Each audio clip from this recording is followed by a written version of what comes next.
Diego detuvo el motor de su automóvil pero no bajó de inmediato. Sus manos apretaban el volante con tanta fuerza que sus nudillos se habían puesto blancos. Respiró profundamente, preparándose para entrar a su propia casa, pero por otro lado no se atrevía. Odiaba este momento. Odiaba cruzar el umbral de su mansión en el prestigioso vecindario de Coral Gables en Miami y ser recibido por ese silencio sepulcral, ese vacío frío que se había instalado en sus vidas desde el accidente. Para el mundo exterior, Diego Morales era un hombre exitoso, un tiburón de los negocios envidiado por todos.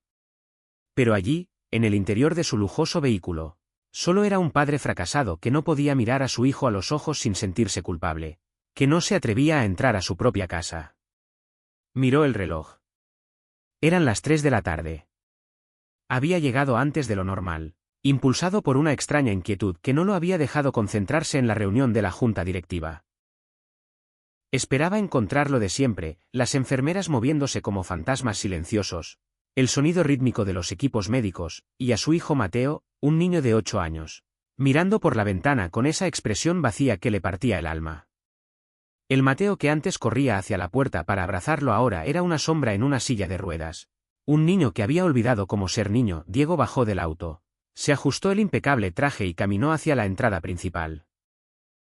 Giró la llave suavemente para no hacer ruido, respetando la atmósfera de hospital que reinaba en su hogar. Pero al abrir la puerta, el aire no estaba quieto. Había un sonido. Diego frunció el ceño. No era el zumbido del aire acondicionado ni el tic-tac del reloj de péndulo. Era música, ritmo latino, contagioso, vibrante y absolutamente inapropiado para una casa de luto permanente y por encima de la música, algo que hizo que el corazón de Diego se detuviera por un instante, un grito. El pánico lo invadió. Mateo se había caído, estaba herido. Dejó caer el maletín al suelo sin importarle que el cuero se rayara, siguió el sonido y corrió hacia el salón. Su mente, entrenada para esperar lo peor, imaginó una emergencia médica, una crisis, un desastre. Pero cuando llegó al arco que separaba el vestíbulo de la sala, sus pies se clavaron en el suelo. La escena frente a sus ojos era tan ajena a su realidad que su cerebro tardó varios segundos en procesarla. No había sangre, no había lágrimas, había luz. Mucha luz entrando por las ventanas amplias que normalmente estaban cerradas con cortinas pesadas. Y en el centro de esa luz estaba la nueva cuidadora, Carmen. Diego recordaba haberla contratado casi por desesperación hacía 2 días. No tenía las credenciales de las enfermeras anteriores, ni los uniformes almidonados, ni la actitud servil. Pero ahora, viéndola allí, parecía haber perdido la razón. Carmen llevaba guantes de goma amarillo brillante, un delantal blanco manchado de espuma y estaba bailando. No era un baile discreto. Estaba girando con los brazos completamente abiertos, dando saltos exagerados, moviendo las caderas con una libertad escandalosa, tarareando la canción a todo pulmón. Y frente a ella estaba Mateo. Diego sintió que el aire se le escapaba de los pulmones. Su hijo, el niño que apenas hablaba, que pasaba los días encorvado mirando sus manos inmóviles, estaba completamente transformado. La cabeza de Mateo estaba echada hacia atrás, la boca abierta en una carcajada tan amplia que se le veían todos los dientes. Sus manos, usualmente débiles sobre su regazo, estaban cerradas en puños golpeando el aire al ritmo de la música, bombeando energía como si estuviera en un estadio de fútbol y su equipo acabara de marcar un gol. Eso es, mi príncipe, siente el ritmo, gritaba Carmen mientras hacía una pirueta torpe y cómica, levantando una pierna en una pose ridícula que casi la hace perder el equilibrio. Más rápido, Carmen, más rápido, gritó Mateo entre risas la voz de su hijo. Era la primera vez en 2 años que Diego la oía con esa fuerza, con ese timbre de pura euforia. Debería haber sentido alivio, debería haber sentido gratitud. Pero la mente de Diego estaba demasiado dañada, demasiado estructurada en el dolor y la culpa. No vio alegría, no vio terapia. Lo que Diego vio fue caos. Vio a una empleada doméstica burlándose de la solemnidad de la condición de su hijo. Vio desorden, una falta total de profesionalismo y respeto.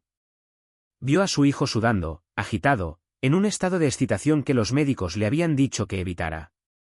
El miedo a que algo le pasara a Mateo se transformó instantáneamente en una ira fría y dura. Carmen giró una vez más con los ojos cerrados, disfrutando del momento, completamente ajena a la figura oscura y rígida que los observaba desde la entrada.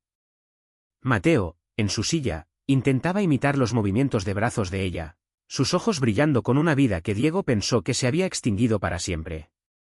Era una escena perfecta de felicidad humana, pura y sin filtros, y Diego estaba a punto de destruirla.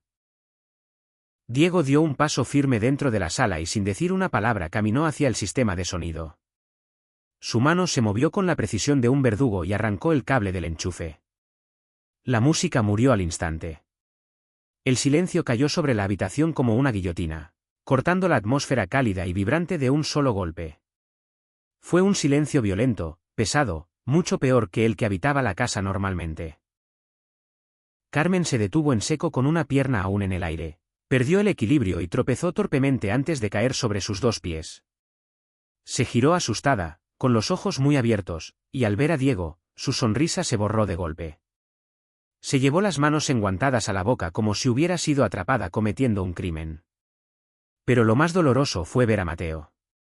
La transformación fue desgarradora. En cuestión de segundos, la luz en sus ojos se apagó. Sus brazos, que momentos antes golpeaban el aire con victoria, cayeron pesadamente a los costados de la silla de ruedas. Su espalda se encorvó de nuevo, adoptando esa postura defensiva y pequeña que Diego conocía tan bien.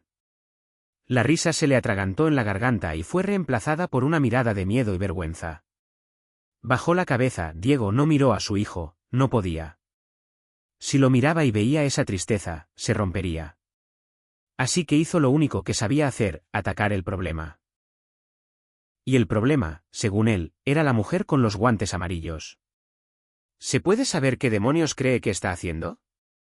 La voz de Diego fue baja, pero vibró con una autoridad gélida que resonó en las paredes desnudas. Carmen se quitó los guantes apresuradamente, como si le quemaran la piel. Sus manos temblaban. Señor Morales, nosotros estábamos. Tartamudeó, intentando recuperar la compostura, alisándose el delantal arrugado. Solo estábamos haciendo un poco de ejercicio. Terapia de movimiento, señor. ¿Terapia? Diego soltó una risa seca, carente de humor, mientras daba un paso amenazante hacia ella. Yo contrato a los mejores especialistas del país para la terapia de mi hijo, neurólogos, fisioterapeutas con doctorados.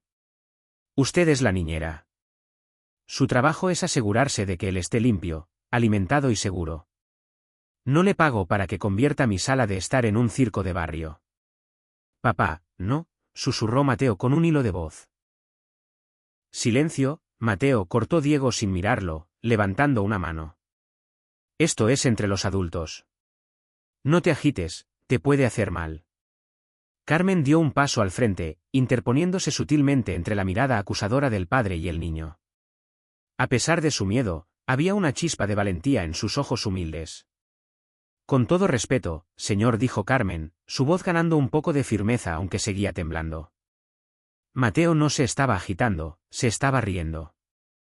¿Sabe cuándo fue la última vez que se rió así? El doctor dijo que el ánimo es vital para, no se atreva a citarme a los médicos. Gritó Diego perdiendo la compostura por primera vez. Su rostro se enrojeció. Usted no sabe nada de lo que este niño necesita. No sabe nada de su dolor ni del mío.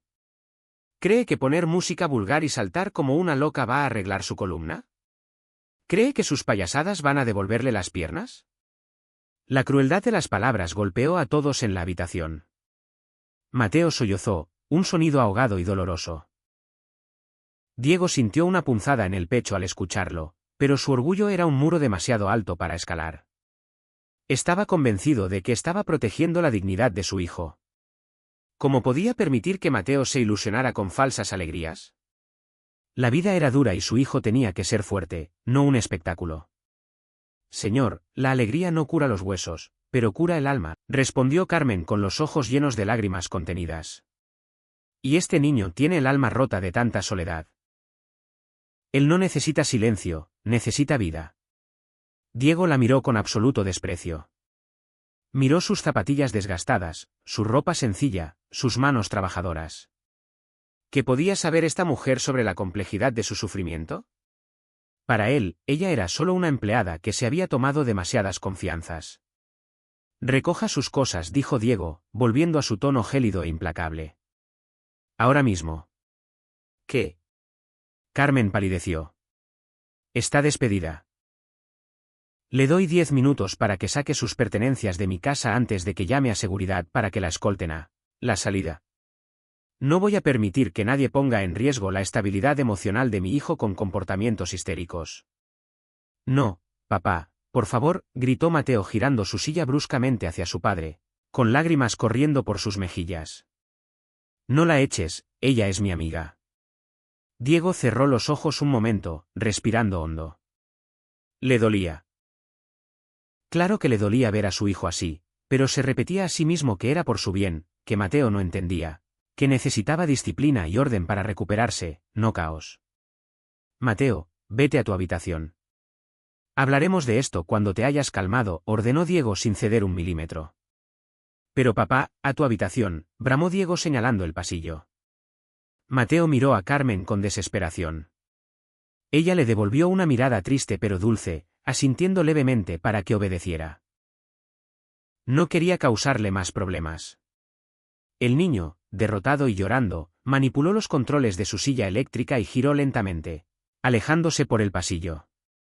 El zumbido del motor de la silla fue el único sonido en la habitación, un recordatorio mecánico de la realidad que Diego tanto odiaba. Cuando Mateo desapareció, Diego se volvió hacia Carmen una última vez. 9 minutos, dijo mirando su reloj de oro. Y le aconsejo que no intente pedir referencias. Agradezca que no la demando por negligencia. Carmen no dijo nada más. Se quitó el delantal lentamente, doblándolo con una dignidad que contrastaba con la humillación que acababa de sufrir. Dejó los guantes amarillos sobre una mesa de cristal, un parche de color chillón sobre la superficie fría y perfecta. Miró a Diego a los ojos y por un segundo él se sintió pequeño bajo la mirada de esa mujer sencilla. No había odio en los ojos de ella. Solo una inmensa lástima por él. Y eso enfureció a Diego más que cualquier insulto. Ella se dio la vuelta y caminó hacia el área de servicio para empacar su vida, dejando a Diego solo en su salón perfecto, rodeado de sus muebles caros y su preciado silencio. Pero por primera vez en años, el silencio no le trajo paz, le trajo un eco insoportable de la risa que acababa de asesinar. El eco de la puerta cerrándose tras la salida de Mateo aún vibraba en el aire cuando un sonido seco y rítmico rompió la tensión. Clac, clac, clac. Eran pasos firmes, tacones golpeando el mármol con una autoridad que Diego conocía demasiado bien. Desde el pasillo opuesto apareció doña Isabel, impecable, rígida, con el cabello gris recogido en un moño tan apretado que parecía estirarle la piel del rostro en una mueca perpetua de desaprobación. No miró a su hijo. Sus ojos de águila se clavaron directamente en los guantes amarillos que Carmen había dejado olvidados sobre la mesa de cristal. Con un gesto de asco, los empujó con la punta de una uña perfectamente manicurada hasta que cayeron al suelo como si fueran basura contaminada. Te lo advertí, Diego, dijo Isabel, su voz carente de calidez. Te dije que esa mujer era demasiado vulgar para una casa de este nivel. El servicio doméstico debe ser invisible, como los fantasmas o los buenos muebles. Pero ésta señaló hacia la puerta de servicio con desdén. Esta mujer llena la casa de ruido y olor a mercado. Diego se aflojó el nudo de la corbata, sintiendo que la situación se le escapaba de las manos. Pero la presencia de su madre reforzó su convicción. Ella representaba el orden, la tradición, todo lo que él creía necesario para mantener el control. Ya está resuelto, madre.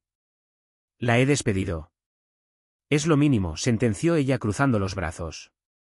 Escuché el escándalo desde mi habitación. Música tropical, gritos. Parecía una fiesta de barrio bajo. Olvidas que los Morales no somos gente de espectáculos, somos gente de decencia. Si permites que Mateo se críe entre esa falta de modales, terminará siendo un debilucho emocional. El niño necesita estructura, no una payasa. En ese momento, la puerta de servicio se abrió. Carmen apareció cargando una bolsa de lona desgastada al hombro y una caja de cartón pequeña en las manos. Tenía los ojos rojos, pero la barbilla levantada. Había cambiado su uniforme por su ropa de calle, unos jeans despintados y una camiseta sencilla. Se veía pequeña en medio de aquel salón inmenso, pero su presencia irradiaba una dignidad que incomodaba a doña Isabel. «Vengo por mi pago de la semana, señor», dijo Carmen, ignorando deliberadamente a la anciana. Su voz temblaba, no de miedo, sino de una rabia contenida que le quemaba la garganta. Diego sacó su billetera de cuero. No quería mirarla a los ojos, así que se concentró en los billetes. Sacó un fajo considerable, mucho más de lo que le debía. Quería que se fuera rápido. Quería comprar su silencio y su ausencia. «Tenga», dijo Diego extendiendo la mano con los billetes. «Aquí tiene su semana y un extra por la molestia. Tómelo y váyase». Carmen miró el dinero, luego miró a Diego. Dio un paso adelante y tomó los billetes. Contó lentamente lo que le correspondía por sus días trabajados. Separó el resto, la gran mayoría, y lo dejó caer sobre la mesa junto al lugar donde habían estado sus guantes. «Señor, yo soy pobre, no mendiga», dijo Carmen con firmeza. «Me llevo lo que trabajé con el sudor de mi frente. Su extra, guárdeselo. Parece que a usted le hace más falta el dinero que a mí, porque es lo único que tiene para ofrecer». Doña Isabel soltó una exhalación indignada, dando un paso al frente como si fuera a abofetear a la mujer. «Insolente», chilló la anciana. «¿Cómo te atreves a hablarle así al señor de la casa? Deberías estar agradecida de que te hayamos permitido respirar el mismo aire que nosotros. Gente como tú nace para servir y callar. Mírate, eres tosca, ruidosa, eres ordinaria. No tienes nada que enseñarle a mi nieto más que a ser un fracasado». Carmen apretó la caja de cartón contra su pecho. Por un segundo pareció que iba a romperse, que las palabras venenosas de la anciana iban a hundirla. Pero entonces pensó en la risa de Mateo. Pensó en cómo el niño le había apretado la mano esa mañana y eso le dio la fuerza para responder. «Señora», dijo Carmen, mirándola directamente a los ojos fríos. «Tal vez yo sea ordinaria. Tal vez mis manos estén ásperas de tallar pisos y mi ropa no sea de seda. Pero mis manos saben acariciar y las suyas solo saben señalar. Usted habla de clase y nivel, pero tiene el corazón seco como una piedra. ¿Ustedes creen que Mateo necesita silencio y rectitud porque está en una silla de ruedas? Pero se equivocan». Diego sintió un nudo en el estómago. Odiaba que una extraña le hablara así en su propia casa, pero había una verdad brutal en sus palabras que resonaba en las paredes vacías. «Basta», bramó Diego. «Lárguese de una vez». «Me voy», asintió Carmen retrocediendo hacia la puerta principal. «Pero sepa una cosa, don Diego. Usted acaba de echar a la única persona en esta casa que no ve la silla de ruedas cuando mira a su hijo. Usted ve un inválido. Su madre ve una vergüenza familiar. Yo veía a un niño que quería bailar. Ojalá sus millones puedan comprarle una sonrisa a Mateo, porque la que yo le regalé hoy, esa fue gratis». Carmen se giró y caminó hacia la enorme puerta de madera tallada. Sus zapatillas de goma no hacían ruido, a diferencia de los tacones de Isabel. Era una salida silenciosa, pero el peso de sus palabras cayó sobre la sala como una tonelada de plomo. «Qué mujer tan desagradable», murmuró doña Isabel alisándose la falda, aunque sus manos temblaban levemente. «Hiciste lo correcto, hijo. Hay que desinfectar la casa después de esto». Diego no respondió. Miró el dinero rechazado sobre la mesa. Los billetes parecían papel sucio. Por primera vez en años se sintió increíblemente pobre en el piso de arriba. La puerta de la habitación de Mateo estaba cerrada pero no era insonorizada. El niño tenía la oreja pegada a la superficie fría, presionada contra la madera, escuchando cada palabra. Las lágrimas le corrían por el rostro en silencio, mojando el cuello de su camiseta roja. Escuchó el golpe seco de la puerta principal al cerrarse. Fue un sonido definitivo, un martillazo final. Mateo se dejó caer hacia atrás en su silla, sintiendo como el mundo se volvía gris de nuevo. Carmen se había ido. La mujer que le había enseñado que sus brazos podían ser alas, que su voz podía cantar aunque sus piernas no se movieran, había sido expulsada como si fuera algo malo. Miró sus piernas inmóviles, las odió. Odió su silla, odió esa casa gigante que parecía un museo donde estaba prohibido tocar nada, pero sobre todo sintió una decepción profunda hacia su padre. Diego siempre decía que hacía todo por su bien. ¿Cómo podía ser por su bien quitarle lo único que lo hacía feliz? Abajo, en el salón, el ambiente se había vuelto irrespirable. Diego caminaba de un lado a otro, incapaz de quedarse quieto. Doña Isabel se había sentado en su sillón favorito y había tocado una campanilla de plata para llamar a otra empleada. «Que traigan té», ordenó Isabel cuando una joven mucama apareció temblando. «Y que limpien el suelo donde pisó esa mujer. No quiero rastros». Diego se detuvo frente al ventanal. Vio la figura de Carmen alejándose por el largo camino de entrada bajo el sol de la tarde. Se veía minúscula contra la inmensidad de los jardines perfectamente podados. La vio detenerse un momento en la reja, mirar hacia atrás, hacia la ventana de la habitación de Mateo y levantar la mano en un saludo triste, aunque probablemente sabía que nadie la veía. Pero Diego la vio y sintió una punzada de vergüenza tan aguda que tuvo que cerrar las cortinas. «Ya se fue», dijo, más para sí mismo que para su madre. «Bien», respondió Isabel, tomando un sorbo imaginario de su taza. «Ahora podemos volver a la normalidad. Mañana llamaré a la agencia para pedir una enfermera certificada, una mujer mayor, seria, alguien que entienda su lugar. Julián necesita disciplina para enfocarse en su recuperación, no distracciones». «¿Crees que él estará bien?», preguntó Diego con la voz ronca. «Es un niño, Diego. Los niños olvidan. Llorará un par de días y luego se le pasará. Es nuestro deber ser firmes. La debilidad es lo que nos destruye». Diego asintió intentando creerse esa mentira. Los niños olvidan. Quería aferrarse a esa idea. Subió las escaleras pesadamente. Necesitaba ver a Mateo. Necesitaba justificar su decisión, explicarle que Carmen no era adecuada, que todo volvería a estar ordenado y tranquilo. Llegó a la puerta de su hijo y giró el pomo. Estaba cerrada con seguro. «Mateo», llamó Diego golpeando suavemente. «Abre la puerta». «Soy papá». «Silencio». «Mateo. Por favor. Necesitamos hablar. Sé que estás molesto, pero tienes que entender que esa mujer no seguía las reglas. Era un peligro para ti. Podrías haberte lastimado con esos saltos. Yo solo quiero protegerte». Del otro lado de la puerta no hubo respuesta verbal. Solo se escuchó el sonido de algo arrastrándose y luego el volumen de la televisión subiendo al máximo. No eran dibujos animados, era ruido blanco. Estática. Mateo estaba usando el ruido para borrar la voz de su padre. Diego apoyó la frente contra la madera. Sintió el rechazo como una bofetada física. «Te traeré los mejores juguetes, hijo», susurró Diego desesperado, recurriendo a su vieja táctica.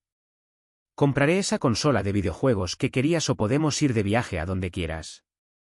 Pero el ruido de la estática siguió constante, frío, implacable. Esa noche la cena fue un funeral. Mateo se negó a bajar. La mesa del comedor, larga y brillante, estaba puesta para 3, pero solo 2 sillas estaban ocupadas. Doña Isabel comía su sopa con elegancia, sin hacer ruido con la cuchara, satisfecha con el retorno del orden.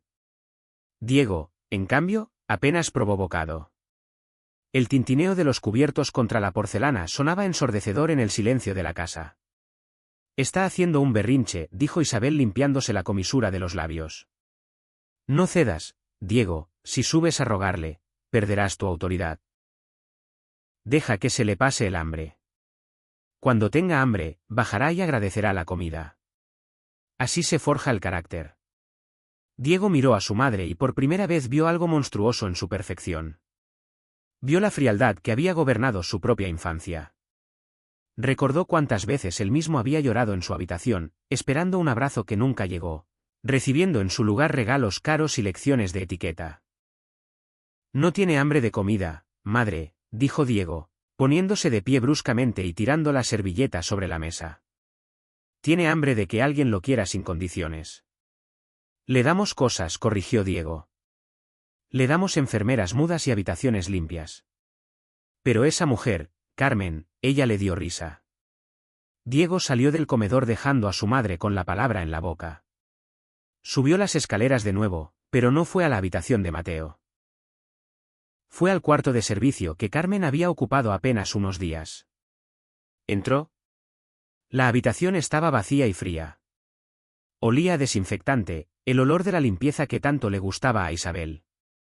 Pero en la mesita de noche algo llamó su atención. Carmen había olvidado algo o quizás lo había dejado a propósito. Era un cuaderno escolar barato de espiral metálico y tapa de cartón azul. Estaba arrugado y tenía manchas de café. Diego lo tomó con curiosidad. No parecía algo de valor. Iba a tirarlo a la basura pensando que era basura de la niñera, pero al abrirlo vio la letra de Carmen. Grande, redonda, algo infantil pero clara. En la primera página decía, Registro de triunfos de Mateo, prohibido anotar tristezas. Diego sintió un escalofrío. Se sentó en el borde de la cama desnuda y pasó la página. Lo que estaba a punto de leer no era un reporte médico. Era la sentencia que condenaría su conciencia y destruiría su arrogancia para siempre. La verdadera historia de su hijo estaba escrita en esas hojas de papel barato y él estaba a punto de descubrir. Cuán ciego había estado, el sonido que siguió al silencio de la casa no fue un llanto ni una queja. Fue un estruendo, un golpe seco, violento, de vidrio rompiéndose contra la pared, seguido de un ruido sordo y pesado que hizo temblar el techo del salón donde Diego aún sostenía el cuaderno viejo en sus manos. El corazón de Diego dio un vuelco. El cuaderno cayó al suelo, olvidado al instante. Ese ruido no venía de la calle, venía de arriba, de la habitación de Mateo. Mateo, gritó Diego. Olvidando la etiqueta, olvidando a su madre que dormitaba en el sillón. Olvidando todo excepto el terror puro que le heló la sangre. Subió las escaleras de dos en dos, con el pánico quemándole los pulmones. Al llegar al pasillo, el silencio había regresado, pero ahora era un silencio, impulsado por una adrenalina ciega. Y golpeó con más fuerza. La cerradura saltó y la puerta se abrió de golpe, golpeando la pared interior, ció aterrador. Cargado de presagios, la puerta de la habitación de su hijo seguía cerrada. Mateo, abre la puerta. Diego golpeó la madera con el puño desesperado. Hijo, contéstame. Nadie respondió. Solo se escuchaba una respiración agitada, entrecortada del otro lado, como la de un animal herido y acorralado. Diego no esperó más. Retrocedió un paso y lanzó su hombro contra la puerta. La madera crujió, pero no cedió. Retrocedió de nuevo, lo que Diego vio lo dejó paralizado en el umbral. La habitación perfecta, esa que siempre estaba ordenada como una suite de hotel de 5 estrellas, era un campo de batalla. La lámpara de la mesa de noche estaba hecha añicos en el suelo. Los libros estaban esparcidos. Pero lo peor no era el desorden. Lo peor era ver la silla de ruedas eléctrica vacía en el centro del cuarto. Mateo estaba en el suelo. El niño se había arrastrado hasta la ventana intentando ver hacia la calle, quizás buscando a la única persona que le había dado alegría. Estaba tirado sobre la alfombra con la cara roja, empapado en sudor y lágrimas, enredado en las sábanas que había intentado usar para sostenerse. Sus piernas, inútiles y delgadas, estaban en una posición antinatural. Dios mío, Mateo. Diego corrió hacia él y se arrodilló intentando levantarlo. ¿Qué hiciste? Te dije que te quedaras quieto. Podrías haberte roto algo. Cuando Diego intentó abrazarlo para subirlo de nuevo a la silla, Mateo hizo algo que jamás había hecho en sus 8 años de vida. Lo empujó. Con sus brazos pequeños, débiles, pero impulsados por una furia volcánica, empujó el pecho de su padre. No me toques, gritó el niño. Su voz se rompió en un alarido agudo que resonó en toda la mansión. Déjame. No quiero volver a esa silla. La odio. Te odio. Diego se quedó congelado con las manos en el aire.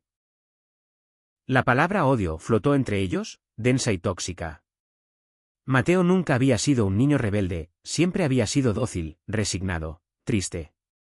Pero el niño que estaba frente a él ahora era un desconocido. Era un volcán en erupción. Mateo, hijo, estás alterado, intentó decir Diego con la voz temblorosa, buscando su papel de padre autoritario para protegerse del dolor. Es por esa mujer. Ella te metió ideas en la cabeza. Ella no me agitó, interrumpió Mateo golpeando el suelo con el puño. Ella me despertó. Tú me quieres dormido. Tú y la abuela quieren que sea un mueble más en esta casa, que esté limpio, callado y quieto para que no les dé vergüenza tener un hijo roto. Eso no es verdad, susurró Diego sintiendo como cada palabra era un cuchillo. Yo te doy todo. Los mejores médicos, la mejor casa. Lo hago para protegerte porque te quiero. ¿Mentira? Mateo lo miró a los ojos y en esa mirada Diego vio una verdad tan cruda que tuvo que desviar la vista. Tú no me miras, papá. ¿Cuándo fue la última vez que me miraste a la cara y no a las piernas? Carmen nunca miró la silla. Ella me miraba a mí. Ella bailaba conmigo, no con el inválido. Diego sintió que el aire le faltaba. La acusación era brutal porque era cierta. Desde el accidente, Diego había sido incapaz de separar al niño de la tragedia. Cada vez que veía a Mateo, veía su propio fracaso. Veía la pérdida. Carmen, en cambio, solo había visto a un niño. Ella me hacía sentir que podía moverme, papá, sollozó Mateo, su furia transformándose en un dolor profundo y desgarrador. Cuando ella ponía música, yo no sentía las piernas muertas, sentía que volaba. Y tú entraste y apagaste la música. Apagaste todo. Eres tú quien está enfermo, no yo. Tú tienes el corazón paralítico. Mateo se cubrió la cara con las manos y rompió a llorar. Un llanto de abandono absoluto, acurrucado en el suelo, negándose a ser levantado. Diego se puso de pie lentamente. Se sentía mareado. Las palabras de su hijo, tienes el corazón paralítico, resonaban en su cabeza como una sentencia divina. Miró a su alrededor, vio los juguetes caros que Mateo nunca tocaba. Vio la decoración fría y elegante. Vio su propia vida reflejada en ese cuarto. Un mausoleo de oro, no tuvo fuerzas para regañarlo. No tuvo fuerzas para ordenar. Simplemente se dio la vuelta. Salió de la habitación dejando a su hijo llorando en el suelo porque entendió que su consuelo en ese momento era veneno. Bajó las escaleras como un espectro. Necesitaba aire, necesitaba entender qué acababa de pasar. Necesitaba saber quién era realmente esa mujer que en solo unos días había logrado lo que él no pudo en años. Hacer que su hijo sintiera algo, aunque fuera dolor y rabia, porque la rabia, al menos, era vida. Diego entró nuevamente en la habitación de servicio de la planta baja. Sus manos temblaban tanto que tuvo que apoyarse en el marco de la puerta para no caer. La casa estaba en silencio otra vez, pero ya no era un silencio de paz, era el silencio de un campo de batalla después de la masacre. El eco de los gritos de Mateo seguía vibrando en las paredes. Caminó hacia donde había dejado caer el cuaderno de Carmen minutos antes. Lo recogió del suelo con una reverencia extraña, como si fuera un texto sagrado. Se sentó en la cama estrecha y despojada donde ella había dormido. La luz de la tarde entraba dorada y triste por la pequeña ventana alta. Abrió el cuaderno, la primera página, la que había visto antes, decía, registro de triunfos. Diego pasó la hoja preparándose para leer tonterías, listas de compras o quejas sobre el trabajo, pero lo que encontró lo obligó a contener el aliento. Día 1, el niño tiene los ojos del color de la tristeza. No habla. La abuela dice que no moleste, que le ponga la televisión, pero yo veo que sus pies tienen ritmo. Cuando tarareé mientras limpiaba el polvo, su dedo índice se movió. No fue un espasmo, fue ritmo. Mateo no está paralizado por fuera, está congelado por dentro. Misión, descongelar al príncipe. Diego tragó saliva. Descongelar al príncipe. Nadie había llamado a Mateo príncipe en años. Para los médicos era el paciente. Para él era mi pobre hijo. Para Carmen era realeza atrapada. Pasó la página. Día 3, hoy nos reímos. Fue difícil. Tuve que ponerme los guantes en la cabeza y hacer como que era un gallo. Al principio me miró como si estuviera loca. Luego sonrió. Una sonrisa chiquita, oxidada. Le dije, don Mateo, si usted se ríe, yo bailo. Y se rió más fuerte. Nota importante, al señor Diego no le va a gustar esto. Él cree que la seriedad es amor. Pobrecito el señor Diego, tiene tanto dinero que se le olvidó cómo ser rico de verdad. Su cara siempre está dura, como si le doliera el alma. Diego sintió una lágrima caliente rodar por su mejilla. Cayó sobre el papel manchando la tinta de la palabra pobrecito. Ella no lo odiaba. Ella sentía lástima por él. La niñera que él había humillado y tratado como basura lo veía a él, al gran magnate, como un hombre pobre y digno de compasión. Y tenía razón. Continuó leyendo, devorando las palabras con desesperación. Había dibujos toscos de caritas felices, notas sobre canciones favoritas de Mateo, observaciones agudas sobre su estado de ánimo.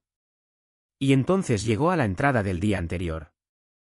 La letra era más apresurada, más emocionada. Estaba subrayada 3 veces con bolígrafo rojo. Día 5, el milagro secreto pasó. Juro por mi madre que pasó. Estábamos escuchando salsa. Mateo estaba tan emocionado, moviendo los brazos, gritando, ¡ole! Le dije, vamos, campeón, el suelo es lava, levántate. Fue un juego. Pero entonces sus rodillas temblaron. No fue el viento. Él hizo fuerza. Vi cómo se tensaban los músculos de sus muslos. Fueron 2 segundos. Se sostuvo sobre sus pies apoyado en la mesa. Se cayó enseguida, pero se sostuvo. Él se asustó, pero yo le dije, viste, las piernas recuerdan. No le dijimos nada al papá todavía. El papá necesita ver resultados perfectos. Y esto fue solo un chispazo. Pero si seguimos bailando, yo sé que este niño camina antes de Navidad. Tengo fe. Dios me puso aquí para esto. El cuaderno se le resbaló de las manos a Diego. El mundo giró a su alrededor. Se puso de pie. Mateo se había puesto de pie. Los mejores neurólogos de Europa le habían dicho que las probabilidades eran mínimas, que la atrofia muscular era severa. Le habían dicho que no se hiciera esperanzas. Y ahora una mujer sin título universitario, armada solo con una radio vieja y amor incondicional, había logrado lo imposible.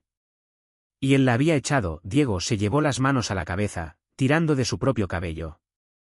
La magnitud de su error lo golpeó como un tren de carga. No solo había despedido a una empleada, había despedido al milagro de su hijo.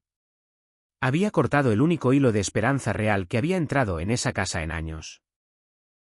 Y lo había hecho por orgullo, por el que dirán, por la estúpida opinión de su madre y sus normas sociales obsoletas. ¿Qué he hecho? Gimió en la soledad del cuarto de servicio. Dios mío, ¿qué he hecho? La imagen de Carmen, yéndose digna y humilde, con su bolsa al hombro, se clavó en su mente. Ella sabía. Ella sabía que Mateo estaba mejorando y aún así aceptó el despido sin gritarle su secreto en la cara. Protegiendo ese momento íntimo del niño, Diego se levantó de golpe. La tristeza se transformó en urgencia. La desesperación se convirtió en acción. Ya no le importaba si era de noche, si llovía o si su madre se escandalizaba. Miró el cuaderno en el suelo, lo recogió y lo guardó en el bolsillo interior de su saco junto a su corazón que latía desbocado.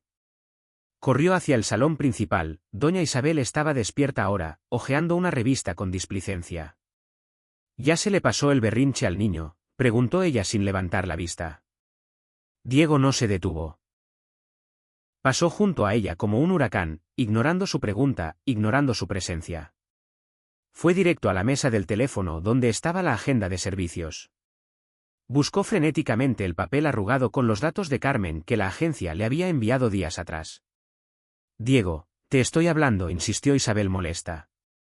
¿A dónde vas con esa cara? Pareces un loco. Siéntate. Vas a arrugar el traje. Diego encontró el papel, una dirección en una zona peligrosa de la ciudad, un número de teléfono fijo que probablemente ya no funcionaba. Apretó el papel en su mano. Me voy, madre, dijo Diego girándose hacia ella. Su voz ya no era la del hijo obediente, era la voz de un hombre que acaba de despertar de un coma. Y no sé cuándo volveré. ¿Pero qué dices? Tenemos una cena con los inversores mañana. No puedes salir así. ¿A dónde vas a ir a estas horas? Voy a buscar a la única persona que sabe cómo salvar a esta familia, respondió Diego caminando hacia la salida. Y si tienes algo de decencia, rezarás para que ella me perdone. Porque si no vuelve, esta casa y todo tu dinero no valdrán nada. Diego, Vuelve aquí, y gritó Isabel poniéndose de pie, escandalizada. Pero la puerta principal ya se había cerrado. Diego subió a su auto de lujo. El motor rugió rompiendo la paz del barrio exclusivo. No le importaban los límites de velocidad, no le importaban los semáforos, solo tenía una imagen en la mente. La frase escrita en bolígrafo rojo. Mateo se sostuvo. El millonario aceleró hacia los suburbios, hacia el mundo que siempre había despreciado. Dispuesto a arrodillarse en el barro si era necesario para traer de vuelta la música a la vida de su hijo. La redención no estaba en un cheque, estaba en unos guantes amarillos de limpieza y él iba a recuperarlos a cualquier costo. La ciudad cambió de piel a medida que el lujoso automóvil de Diego avanzaba. Los edificios de cristal y las avenidas arboladas quedaron atrás, devorados por la noche, dando paso a calles estrechas, mal iluminadas y llenas de baches que hacían crujir la suspensión deportiva del vehículo. El GPS, con su voz robótica y educada, repetía constantemente recalculando. Confundido por callejones que no aparecían en los mapas de la gente rica, Diego apretaba el volante, sudaba. No era solo el calor húmedo que se filtraba desde el exterior, era el miedo, un miedo primitivo. Él era un rey en su torre de marfil, pero aquí, entre casas de ladrillo sin terminar, perros callejeros y grafitis, era un intruso, un blanco fácil. Su traje italiano, que horas antes le daba poder, ahora lo hacía sentir ridículo. Como un disfraz brillante en medio de la oscuridad, detuvo el auto frente a una bodega en una esquina. Un grupo de jóvenes lo miró con desconfianza desde la acera. Diego tragó saliva. Miró el papel arrugado con la dirección. Calle 8, número 45. La ironía del nombre le golpeó el estómago. Antes de bajar, necesitaba estar seguro. Necesitaba castigarse una vez más para tener el valor de enfrentar a la mujer que había humillado. Sacó su teléfono celular y abrió la aplicación de seguridad de la mansión. Sus dedos temblaron al buscar el historial de grabaciones de la cámara del salón. Vamos, vamos, murmuró con la pantalla iluminando su rostro angustiado en la penumbra del auto. Encontró el archivo, ayer, 4:30. Le dio al play. La imagen en blanco y negro era nítida. Vio el salón de su casa. Vio a Carmen apartando la mesa de centro. La vio poner la música. Vio a Mateo reírse, pero entonces vio el momento exacto que el cuaderno describía. En la pequeña pantalla, Carmen extendía los brazos como invitando a un abrazo gigante. Mateo, impulsado por una fuerza invisible, apoyaba las manos en los reposabrazos de su silla. Su rostro se contraía por el esfuerzo y entonces sucedió, el niño se levantó. Diego ahogó un grito en el interior del coche. Ahí estaba. La prueba irrefutable. Su hijo, el mismo niño que los médicos decían que jamás tendría fuerza en el tronco inferior, estaba de pie, tambaleándose, sí, temblando como una hoja, sí, pero de pie. Y lo más impactante no fue el hecho físico, fue la cara de Mateo. Miraba a Carmen no como a una enfermera, sino como a un ángel que le había devuelto las alas. Y cuando cayó de nuevo en la silla, exhaust, ambos chocaron las manos y se abrazaron. Diego pausó el vídeo justo en el abrazo. Hizo zoom en la cara de su hijo. Nunca, ni en los mejores viajes a Disney, ni con los juguetes más caros, Mateo había tenido esa expresión de triunfo absoluto. Soy un imbécil, susurró Diego y la palabra resonó vacía en el cuero costoso del asiento. Le robé esto. Le robé su milagro. Una lágrima cayó sobre la pantalla del teléfono. La rabia contra sí mismo era tan fuerte que quería golpear algo.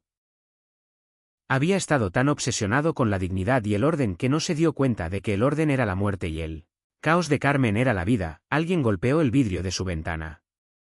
Diego saltó asustado. Un anciano con un sombrero de paja lo miraba desde afuera. Diego bajó la ventana a unos centímetros con el corazón desbocado. ¿Se perdió, patrón?, preguntó el anciano con una voz rasposa pero amable. Este carro brilla mucho para estas calles. Si se queda aquí mucho rato, lo van a desmantelar. Busco la calle 8, dijo Diego, su voz sonando débil, despojada de su habitual arrogancia. El anciano sonrió mostrando pocos dientes. Está usted parado en ella. El 45 es aquella casa azul con la puerta abierta donde se oye la música. Diego miró hacia donde señalaba el hombre. Era una casa humilde con la pintura descascarada, pero de la puerta salía una luz cálida y efectivamente música. No era música clásica, era cumbia, alegre, ruidosa, viva. Gracias, dijo Diego. Vaya con Dios, patrón, lo va a necesitar, dijo el anciano y se alejó cojeando. Diego respiró hondo. Apagó el motor. El silencio del motor de lujo fue reemplazado instantáneamente por el sonido del barrio. Ladridos, risas lejanas, el claxon de un autobús, televisores encendidos. Salió del auto, sintió las miradas de los vecinos clavadas en su espalda, pero ya no le importaba. Tenía una misión. Un mes después, la mansión Morales brillaba, pero no con luz propia, sino con el reflejo frío de los diamantes y las copas de cristal. Era el 9º cumpleaños de Mateo. Doña Isabel había ganado la batalla logística. El salón principal estaba lleno de la alta sociedad. Empresarios con trajes oscuros hablaban en voz baja sobre inversiones y mujeres con vestidos de diseñador sostenían sus copas de champán con aburrimiento, apenas mirando al cumpleañero. Mateo estaba en medio de todo, pero se sentía invisible. Llevaba un pequeño smoking hecho a medida que le apretaba el cuello, sentado en su nueva silla de ruedas, más sobria, con menos apariencia de hospital. Según su abuela, parecía un maniquí de exhibición. Sus manos estaban inmóviles en su regazo. Su sonrisa era una línea tensa y apretada. Mantén la espalda recta, Mateo, le susurró doña Isabel al oído, con una sonrisa falsa para que los invitados no se dieran cuenta. Y deja de mirar hacia la cocina. Esa mujer no va a salir. Hoy es un evento de alto nivel. Diego observaba la escena desde una esquina. Sentía náuseas. Veía a su hijo rodeado de extraños que le regalaban sobres llenos de dinero o juguetes educativos caros, personas que ni siquiera se agachaban para saludarlo. Veía la obra maestra de su madre, una fiesta perfecta donde la única ausencia era la felicidad. Buscó con la mirada. Carmen no estaba. Isabel le había prohibido terminantemente aparecer en el salón principal durante el evento. Ayudarás con el servicio en la cocina, le había dicho la anciana. No quiero tus guantes amarillos ni tus bailes toscos arruinando el prestigio de mi nieto. Diego apretó el puño, sintiendo el cuaderno azul que guardaba contra su pecho en el interior del bolsillo de su chaqueta. Recordó las últimas semanas. Las noches de risas, los ejercicios disfrazados de juegos, el sudor de Mateo al intentar mover un dedo del pie, luego el tobillo. El progreso era lento, doloroso, pero real. Pero hoy, en esta atmósfera de hielo, todo ese calor parecía haberse evaporado. Un cuarteto de cuerdas comenzó a tocar una melodía clásica, suave y somnífera. Isabel aplaudió suavemente. Atención a todos, por favor, anunció Isabel tomando una copa y golpeándola suavemente con una cucharilla. Vamos a cantar el cumpleaños feliz a nuestro querido Mateo. Por favor, mantengamos un tono moderado. Los invitados comenzaron a tararear la canción con desgano, como si fuera un trámite burocrático. Cumpleaños feliz. Te deseamos a ti. Sonaba como un himno fúnebre. Mateo bajó la cabeza. Una lágrima solitaria cayó sobre su solapa de seda. Diego no pudo aguantar más. El sonido de esa tristeza silenciosa de su hijo rompió la última cadena que lo ataba a las reglas de su madre. ¿Basta? El grito de Diego fue tan fuerte que el violinista se descompuso y se detuvo de golpe. El silencio cayó sobre el salón. 50 cabezas se giraron hacia él. Doña Isabel se puso pálida con la copa a medio camino de sus labios. Diego, ¿qué haces? Estás asustando a los invitados, comenzó, pero Diego no la miró. Caminó con zancadas largas hacia el centro del salón, hacia su hijo. Se inclinó ante Mateo y le quitó la pajarita que lo asfixiaba. ¿Te estás divirtiendo, campeón? Preguntó Diego en voz alta para que todos escucharan. Mateo negó con la cabeza, con los ojos llenos de miedo y esperanza. Es aburrido, papá. Quiero irme a dormir. No, dijo Diego poniéndose de pie y girándose hacia la multitud tensa.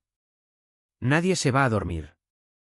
Esto es una fiesta de cumpleaños, no un funeral. Y en esta casa, el cumpleaños de mi hijo se celebra como él quiera, no como dicte el protocolo. Diego caminó hacia el sistema de sonido, donde un técnico controlaba la música ambiental. Apartó al hombre suavemente. Sacó su propio teléfono, lleno de las listas de reproducción que Carmen había nombrado como energía pura y «mueve el esqueleto». «Madre», dijo Diego mirando a Isabel a los ojos a través del salón. «Dijiste que esa mujer no saldría de la cocina porque era tosca. Pues tengo noticias para ti. La tosquedad es tener millones y no saber sonreír». Diego pulsó un botón en su teléfono y gritó hacia la puerta de servicio. «Carmen, entra ahora mismo». La puerta de la cocina se abrió de golpe. Carmen apareció, pero no vestía el uniforme de servicio. Llevaba un vestido rojo brillante y sencillo que ella misma había cosido, y en sus manos no tenía una bandeja, sino maracas. «¿A la orden, capitán?», gritó entrando al salón con una energía que hizo retroceder a dos señoras mayores por el susto. Diego subió el volumen al máximo. No era música clásica, era una salsa explosiva, vibrante, llena de trompetas y percusión que hacía vibrar las arañas de cristal. «Alégrense, que la vida es una sola». La música rugió, la reacción fue instantánea. El miedo en las caras de los invitados era cómico. Doña Isabel se llevó una mano al pecho, jadeando como un pez fuera del agua. «Sáquenla, seguridad», chilló Isabel, pero su voz fue tragada por el ritmo. Diego corrió hacia la silla de Mateo, no para llevárselo, sino para hacerlo girar. «Vamos, Mateo, esta es tu fiesta», gritó Diego empezando a bailar. Ya no era el baile torpe de la primera vez. Semanas de práctica con Carmen le habían dado fluidez. Se movía con libertad, riendo, ignorando las miradas llenas de juicio. Carmen llegó al centro de la pista improvisada, tomó las manos de Mateo y lo hizo girar en su silla. «Vamos, mi rey, demuestra quién manda aquí», gritó Mateo, contagiado por la electricidad del momento. Olvidó el miedo. Olvidó a la gente rica. Solo vio a su padre y a su amiga. Empezó a mover los brazos, a golpear el aire, a reír a carcajadas. «Eso es», animó Diego quitándose la chaqueta y tirándola al suelo sobre la alfombra persa. «Que todos bailen». Algunos invitados, los más jóvenes o los que estaban hartos de tanta rigidez, empezaron a mover los pies con timidez. La energía era contagiosa. Era imposible de ignorar. Era la vida pura luchando contra la muerte emocional. Doña Isabel intentó cruzar la pista para detener la música, pero Diego le bloqueó el paso, no con violencia, sino bailando. Con un giro le impidió el paso, riendo. «Únete o apártate, madre», le dijo Diego al oído con una voz que no aceptaba objeciones. «Pero no vas a detener esto. Hoy mi hijo es feliz, y si no te gusta, ahí está la puerta». Isabel se quedó paralizada, viendo cómo su imperio de control se derrumbaba ante el poder de una salsa. El milagro. Un paso hacia la libertad. La canción llegó a su punto más alto. Las trompetas sonaban frenéticas. El ritmo era un latido rápido que golpeaba el pecho de todos los presentes. Mateo estaba extasiado. La adrenalina corría por sus venas como fuego líquido. Miraba a su padre que saltaba. Miraba a Carmen, que parecía una llama con su vestido rojo. Sintió una presión urgente y salvaje en su pecho, la necesidad de ser parte de aquello, no desde la silla, sino desde la altura de ellos. Durante el último mes, en la privacidad de su cuarto, había logrado ponerse de pie aferrándose a la cama. Había logrado dar un paso arrastrando los pies, pero siempre se caía. Siempre faltaba fuerza. Pero hoy no era un día normal. Había magia en el aire. Mateo clavó sus manos en los reposabrazos de su silla. Sus nudillos se pusieron blancos. «Papá», gritó, pero la música estaba muy alta. Nadie lo oyó. Diego y Carmen bailaban a su alrededor, creando un círculo de protección y alegría. Mateo cerró los ojos, visualizó sus piernas, recordó lo que Carmen siempre decía: «Tus piernas no están muertas, están dormidas. Despiértalas con el corazón, no con la cabeza». Sintió un calor que subía desde sus pies. No sabía si era real o producto de la emoción, pero se aferró a ello. Apretó los dientes, gruñó. «Ahora», gritó Mateo con todas sus fuerzas. Desafió todos los diagnósticos médicos con un impulso que empujó su cuerpo hacia arriba. La silla de ruedas retrocedió unos centímetros por la fuerza del empuje. Diego, haciendo un giro, vio el movimiento por el rabillo del ojo.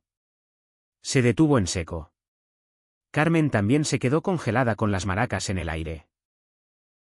Todo el salón contuvo el aliento.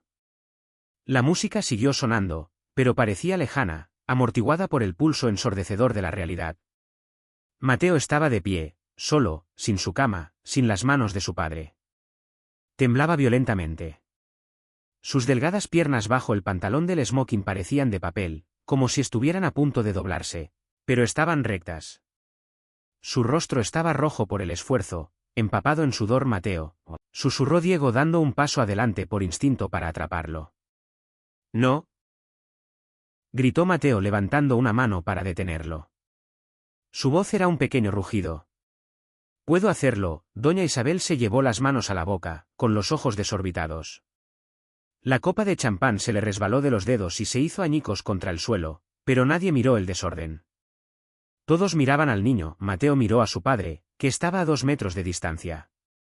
2 metros que parecían un océano, que parecían un abismo. Ven a bailar conmigo, papá. Dijo Mateo con una voz que se quebraba por el esfuerzo físico máximo. El niño levantó el pie derecho. Lo arrastró. Fue un movimiento torpe, espasmódico. El zapato rozó la alfombra. 1. Apoyó el peso. La rodilla flaqueó, pero la enderezó con una fuerza de voluntad que hizo llorar a una de las mujeres ricas de la primera fila. Diego esperaba con los brazos extendidos, llorando. Mateo levantó el pie izquierdo. 2. El silencio emocional en el salón era absoluto. Era un momento sagrado. Mateo dio el tercer paso, pero la física tiene sus límites. Sus músculos, agotados por la explosión de energía, fallaron. Sus rodillas cedieron. «¡Te tengo!», gritó Diego. Se lanzó hacia adelante y atrapó a su hijo justo antes de que tocara el suelo, pero no fue una caída de derrota. Diego cayó de rodillas abrazando a Mateo, y Mateo se colgó del cuello de su padre, riendo de forma histérica, triunfal, no de dolor. «Caminé, papá, caminé», gritaba el niño en el hombro de Diego. «¿Caminaste?». «Lo vi». Todos lo vieron, sollozó Diego besando la cabeza sudada de su hijo, balanceándolo. «Eres un gigante, hijo». Un gigante. Carmen se lanzó al suelo con ellos, abrazándolos a ambos, formando una montaña de amor humano en medio del salón elegante. Ese es mi campeón. Lloraba Carmen sin importarle que se le corriera el maquillaje. Les dije que el príncipe despertaría. Entonces ocurrió algo inesperado. Uno de los empresarios, el socio frío y calculador de Diego, empezó a aplaudir lentamente. Al principio despacio, luego más rápido. Luego otro invitado se unió, y otro. En segundos, el salón estalló en un aplauso atronador. No eran aplausos de cortesía, eran aplausos reales, sentidos. La gente rica, la gente fría, había sido tocada por el fuego. Algunos se limpiaban las lágrimas. La humanidad había roto la cáscara de la etiqueta. Diego se puso de pie cargando a Mateo en sus brazos. El niño levantó los brazos en señal de victoria, como un boxeador que acaba de ganar el campeonato mundial. Diego buscó a su madre entre la multitud. Doña Isabel estaba sola, al fondo, apoyada en una columna.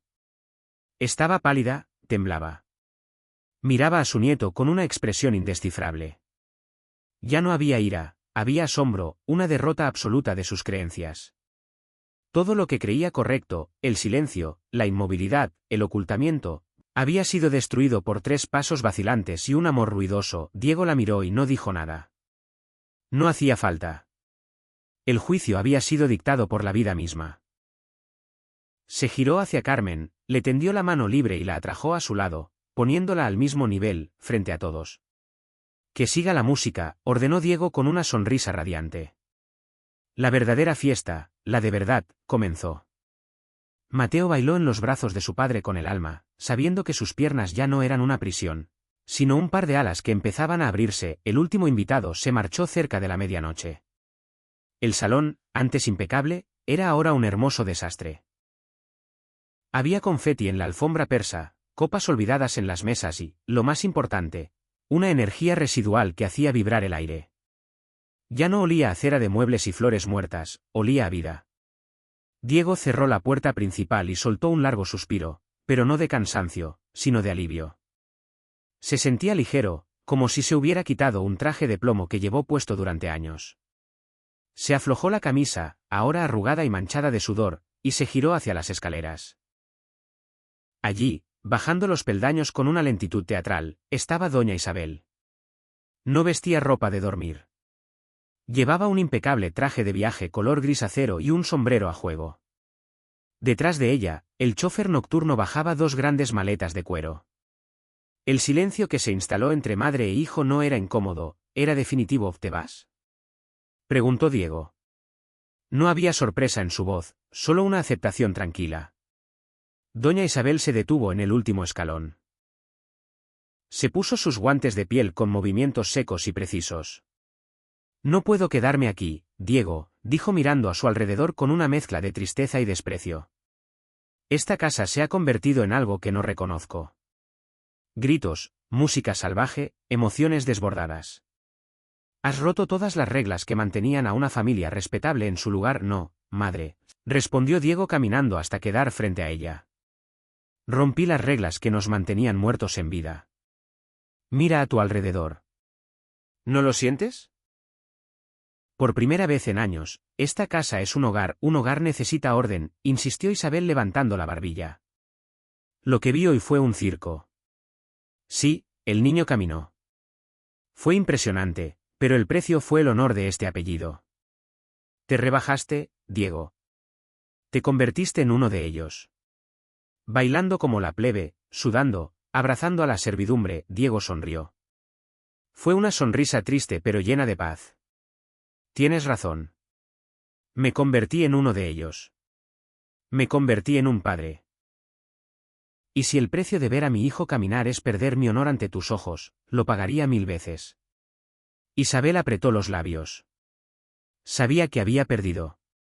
Su arma más poderosa, el control, se había evaporado ante el calor de la alegría de Mateo.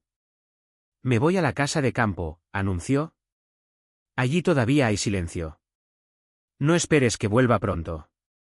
Necesito desintoxicarme de todo este ruido. La puerta siempre estará abierta, madre, dijo Diego con suavidad, sin arrogancia. Pero quiero que sepas algo. Si vuelves, tendrás que dejar el silencio afuera. Aquí dentro seguiremos bailando. Y Carmen se queda. Ella ya es parte de la familia. Isabel hizo una mueca al oír el nombre. Miró a su hijo por última vez, buscando al hombre obediente que había criado, pero solo encontró a un hombre libre. Adiós, Diego. Espero que cuando pase el entusiasmo y te des cuenta de que has convertido tu mansión en un mercado, no te arrepientas. La anciana salió por la gran puerta, seguida por el chófer. El sonido de sus tacones alejándose fue el último vestigio del antiguo régimen. Diego cerró la puerta tras ella. El clic de la cerradura sonó como una liberación final. Diego regresó al salón. Carmen estaba allí, sentada en el suelo junto a la silla de ruedas vacía, recogiendo con las manos los restos de confeti. Mateo ya había sido llevado a su cama, agotado pero feliz, durmiendo el sueño de los justos. Al ver entrar a Diego, Carmen se detuvo. ¿Se ha ido?, preguntó en voz baja. Se ha ido, confirmó Diego sentándose en el suelo a su lado, sin importarle su pantalón de vestir. Carmen lo miró con preocupación. Lo siento mucho, don Diego. No quise causar una guerra con su madre.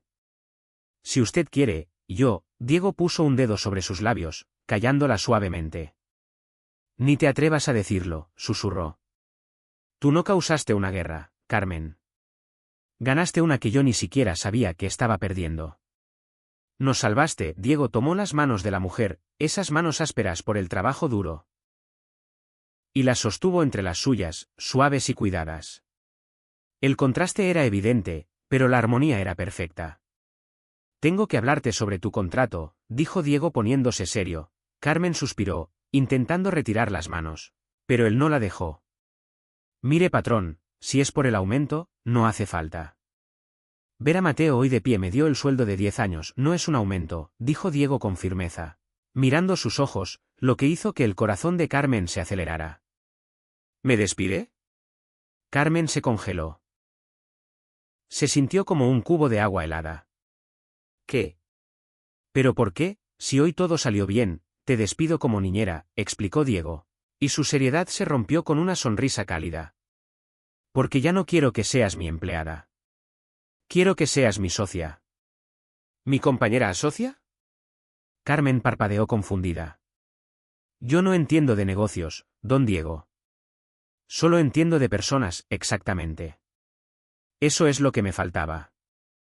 Tengo dinero, tengo empresas, pero no sé vivir. Tú me enseñaste. Quiero que te quedes aquí. No porque te pague, sino porque te necesitamos. Mateo te necesita como una madre. Y yo, Diego tragó saliva, mostrándose vulnerable por primera vez. Yo te necesito para no olvidarme de bailar. Carmen sintió que sus ojos se llenaban de lágrimas. Miró a aquel hombre que hace un mes le parecía un monstruo de hielo y vio su corazón abierto. Está loco, don Diego, rió ella limpiándose una lágrima. ¿Completamente loco, eso es un sí? Eso es un veremos, porque usted todavía baila muy mal y tiene mucho que mejorar para estar a mi altura. Diego soltó una carcajada y, en un impulso, abrazó a Carmen. No fue un abrazo romántico de película, fue un abrazo de gratitud, de conexión humana profunda. Se quedaron así un momento en el suelo del salón desordenado, sintiendo que las piezas del rompecabezas finalmente encajaban un año después. La pantalla se llena de luz solar. Ya no es la luz fría y azulada del principio de la historia. Es la luz dorada y cálida de una tarde de domingo. Estamos en el jardín trasero de la mansión Morales. El césped, donde antes estaba prohibido pisar, tiene marcas de uso. Hay una portería de fútbol improvisada y juguetes esparcidos, no hay silencio. Hay olor a carbón y carne asada. Diego está frente a una parrilla humeante. Ya no viste traje. Lleva pantalones cortos, una camiseta polo y un delantal que dice, el rey del merengue. Voltea hamburguesas mientras ríe hablando con un grupo de amigos. Una mezcla extraña de antiguos socios de negocios, ahora vestidos informalmente y con aspecto más relajado, y vecinos del antiguo barrio de Carmen. Las dos clases sociales se mezclan, unidas por la atmósfera acogedora de su casa, comiendo y bebiendo. Diego, que se quema la carne. Gritó Carmen desde una mesa larga donde servía ensalada. Está radiante, con el pelo suelto y una flor en la oreja. Se mueve con la confianza de quien no es la anfitriona, sino la dueña del hogar. Tranquila mujer. Todo está bajo control, respondió Diego guiñándole un ojo. De repente, se oye un grito de triunfo. ¡Gol! Todos se giran hacia el jardín. Mateo está allí. Ha crecido. Se ve más fuerte, con color en las mejillas. No está en la silla de ruedas. Lleva aparatos ortopédicos en las piernas y sostiene dos bastones canadienses de color rojo brillante. No corre como un niño normal, sus movimientos son pendulares y requieren esfuerzo, pero se mueve solo. Ha engañado al portero, que es uno de los hijos de los vecinos de Carmen, y ha metido la pelota de fútbol en la portería. Mateo levantó un bastón al aire en señal de victoria, manteniendo el equilibrio perfectamente con el otro. ¿Vieron eso? Gritó Mateo. Entró por la escuadra. Diego deja las pinzas de la barbacoa y corre hacia su hijo. No corre para ayudarlo, corre para celebrar. Mateo se gira hacia su padre. Sus ojos brillan con una confianza inquebrantable. ¿Viste, papá? Pregunta el niño jadeando por el esfuerzo. Lo vi, campeón, dice Diego agachándose a su altura. Le limpia el sudor de la frente. Eres un crack. Lupita dice que si metía gol, había premio, dice Mateo con picardía. Carmen se acerca a ellos con un vaso de limonada fría. Y Carmen cumple su palabra. Dice dándole de beber. Pero el mejor premio no es el agua, mi amor. El mejor premio es que ya no necesitas que nadie te empuje. Eres el capitán de tu propio barco. Mateo se bebe la limonada de un trago y sonríe. ¿Podemos poner música? Pregunta. Diego y Carmen se miran. Una mirada de complicidad, llena de amor y de historia compartida. ¿Tú qué dices? Responde Diego. El millonario saca su teléfono y conecta los altavoces exteriores instalados ya permanentemente en el jardín. Comienza a sonar la misma canción de merengue que sonó aquella noche en el salón, pero esta vez nadie se sorprende. Es el hilo musical habitual de la casa Morales. Diego toma la mano de Carmen y la atrae hacia él. Empiezan a bailar sobre el césped. Diego ya no es torpe, tiene ritmo, tiene sabor. Hace girar a Carmen con maestría y ella echa la cabeza hacia atrás riendo. Mateo, apoyado en sus bastones, baila a su manera, moviendo la cadera y los hombros, libre. Los invitados se unen. El jardín se convierte en una fiesta. La cámara se aleja lentamente, subiendo hacia el cielo azul. Vemos la mansión desde arriba. Ya no parece una fortaleza gris y fría.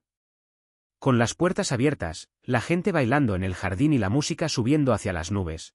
Parece un corazón latiendo. La voz de Diego, suave y reflexiva, se escucha en voz en off cerrando la historia.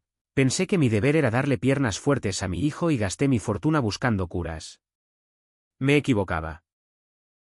Para caminar no necesitaba piernas, necesitaba motivos para ponerse de pie. Y esos motivos no se compran, se bailan.